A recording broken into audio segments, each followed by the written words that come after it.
The earliest known feature film starring black actors, including Burt Williams, was recently uncovered in the archives of the Museum of Modern Art here in New York.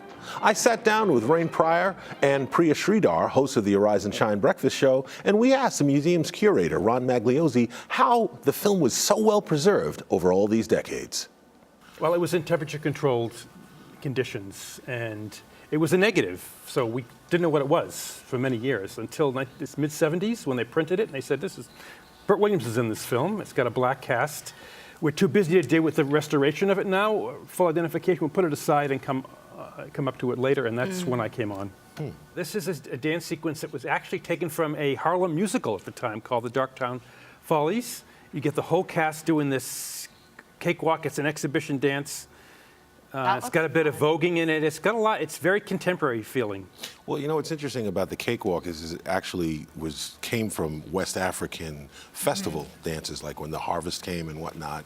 And that was a big part of what Burt Williams wanted to do, is bring that heritage into what became his biggest play, which was in Dahomey. Right, and he was such a big, huge Broadway star. It was the first black play on Broadway. Absolutely. Sure. How did you? Why is he important to us? He's important. He was really a pioneer. I mean, it was his stardom that allowed, in this case, this large cast of performers to appear.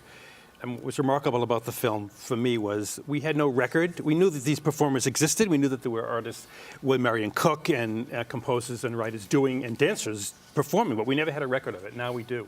Wow. No, actually, it's pretty fantastic because he was essentially the first black superstar, you know, because his plays and things toured all over Europe, and he popularized the cakewalk to the point where today we still know what it is. Right. Yeah. So do we know anything about the director? Do we know if he was black or white? Well, because we have this production footage, these little bits, it looks like the cameraman was testing the camera out before takes began. We know that there were actually 2 white directors and 1 black director. We're calling it a black assistant director.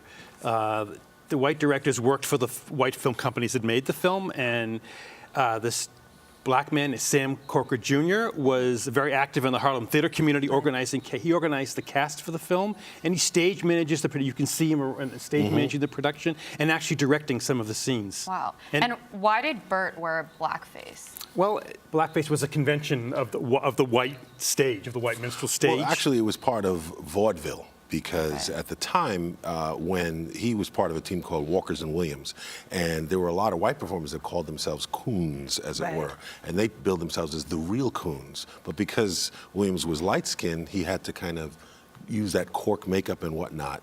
And at the time, blackface was kind of to identify that you're a clown. Right. So who were some of the other filmmakers of that time, or were any of them African American? Sure. Blacks? Well, there was Oscar Michaud, of course, and Spencer Williams, who people don't even know was a filmmaker who was also part of Amos and Andy. He's known for that. That's how he made his money, and then independently financed all the films he did. As a matter of fact, one of his films is the first film to be into the National Registry. We have another clip that we want to show called Rivals, which I think is significant because we see the romantic scenes between black men and women, and we'll talk about that. So tell us as we're watching. Yeah, this is Odessa Warren Gray. Our greatest joy was discovering who she was, and we did it by just facial recognition in the Harlem newspaper. She was a Harlem businesswoman. She was a designer, and you can see looking at her clothes how remarkable her costuming is. Right. The other thing that's remarkable about this, as you would note, is how natural the performance of the other two rivals are.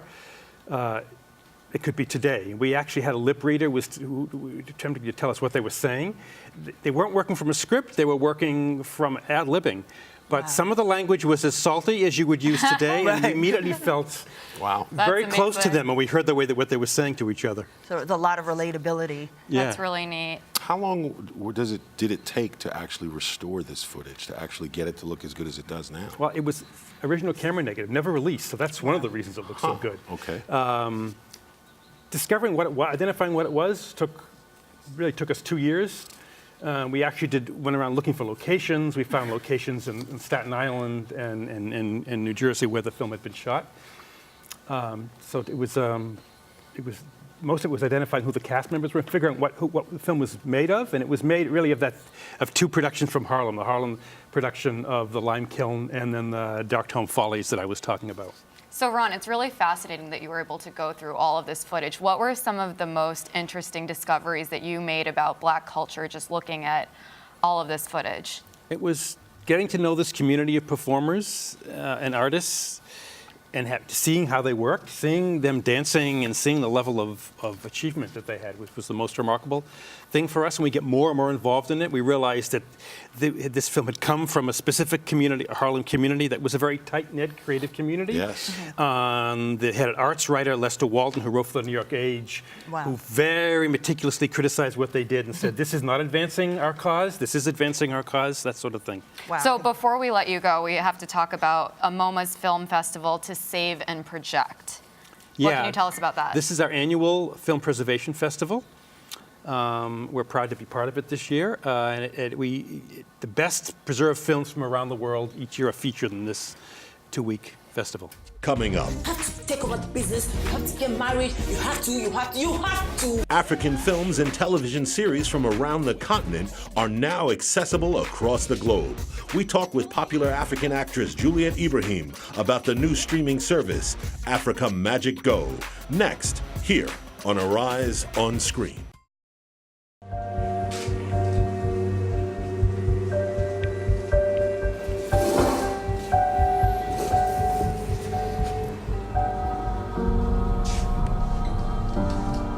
I know this guy. Wait. You see that? That's a scene from Murder at Prime Suites, a good example of the film work coming out of Nollywood, the world's second largest film industry. A new video on demand service is making film and TV series from all of Africa available for a global audience for the first time. I sat down with African celebrity Juliet Ibrahim, who is an ambassador for Africa Magic Go, which has been called the Hulu of Africa. So tell me exactly, what is Africa Magic Go? Africa Magic Go is an online platform where Africans living in diaspora can be able to stream movies online and keep in touch with their roots and what goes on back home in Africa. So you can go online to africamagicgo.com, register, and be able to watch movies, TV series, various shows from Africa. Not only Nollywood, which is the Nigerian film industry, there's Ghana movies, there's South African movies and series on there as well. Well, most people don't know that Nollywood is the second largest film industry in the world. What would I find if I went there? If I joined up now, what kind of stuff is there? In Nollywood is growing by the day. Is the second largest African film industry, like you said, or film industry in the world. And if you want to come there as an investor, it's great. Okay. Yeah, you're not going to regret it because we have a major platform. The whole of Africa looks up to Nollywood when it comes to movies. So it's not just one country. It's African movie industry when it comes to Nollywood. Okay. Yeah. Now, who do you feel who are the people that you really are looking to watch this? Who would you like, and who would benefit most from joining up? Well, we want Africans in diaspora to do it, to join, log on to Africa Magic Go and be a part of it, to watch what goes on back home. But we also want the foreign audience, because that way they get to see what goes on back home in Africa. Our movies on there get to showcase what Africa is all about. It's not just what people see on the news, all the heartbreaking stories, the poverty part of it. They get to see a different side of Africa, the glamour, the culture, tourism aspect, and so many great things about Africa, because Africa is just not what is always portrayed in the news, when it comes to breaking news. Yeah. Well, now you're an actress yourself, and you've been in a lot of movies. I think since 2005, you've been in several dozen movies. Yeah. So are some of your movies there as well? Yeah, sure, of course, yeah. One of my current movies on Africa Magic Go right now is called Blurred Lines. Blurred Lines, like the song. There's TV shows, TV series, yeah. But for my fans out here, they can be able to watch Blurred Lines on Africa Magic Go. Now, you've got movies, there are TV series, documentaries. Now, films and TV series are kind of like a window into a culture. Yeah. What do you think will come of this? What do you hope Africa Magic Go to do? When it comes to the TV series, TV shows, there are several amazing shows, you know, like Tin Soul, which is one of the biggest African TV series out there now in Africa, that can be on there, and then there'll be several ones to come out. So we have a couple of movies to, you know, with people like Americans, sort of Hollywood actors that come there, that also we get on Africa Magical. So this is a platform that Africa Magical is creating for us as a filmmaker and as an actress as well. It's a major platform for me to be a part of it, because I get to have my fans out here see and then be in touch with me, like know what I'm up to, and watch my favorite movies or whatever they want to see about Juliet Ibrahim online before it gets out on DVD.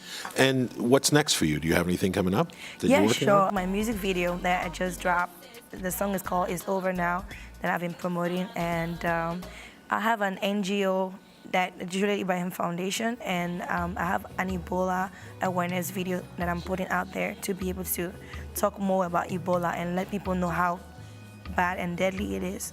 Yeah. Wow, so you're an activist, an entrepreneur, producer, a singer. So actress, when do you sleep? I sleep, well, I sleep about, maybe like, sometimes I do get 6 hours of sleep. Like when you fly from one place to another, maybe? No, I don't like sleeping on planes. It's difficult. Okay. Yeah. Well, thank you very much for coming down. Thanks for watching Arise on Screen. We'll be back next week to talk more movies here on Arise on Screen.